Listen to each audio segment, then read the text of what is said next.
What's up, everybody? Back here with another video. So we've been working really hard trying to finish the year off strong, and what better way to finish the year off other than doing a renovation? So we're going to show you all a property that we've been working on for the last 3 months. This is not a property you all have seen before. This is something that we were working on the side. So this is a beautiful house in Prince George's County that we had the opportunity to remodel, and I'm just blown away with what we did to this property. It's very nice. Actually, I'm in it right now. So I'm in the basement of the property right now. But in about 2 weeks, we're going to do like a formal video of a walkthrough of the property. But in the meantime, I'm going to show you all the before and after video shots of the property because I just couldn't wait to share it with you all. Before I show you the video, do me a favor. If you're not a fan of the channel, go ahead and subscribe to the channel. We share videos of renovations. We also do wholesaling, and I'm a landlord as well, so I share tips about being a landlord as well. Go ahead and hit that like button, and go ahead and hit that alert button or the bell so you know when we drop more videos. So with no further ado, let's get started.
hopefully you all enjoyed the video. Hopefully you really liked the renovation, like the job we did.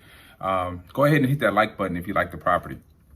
And like I said, in a couple of weeks, we're going to do like a formal walkthrough of the property so you all can see all the details and everything, the whole story behind the renovation and everything. So I can't wait to do that.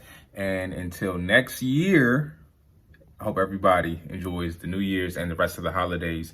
And I'll talk to y'all later. Peace.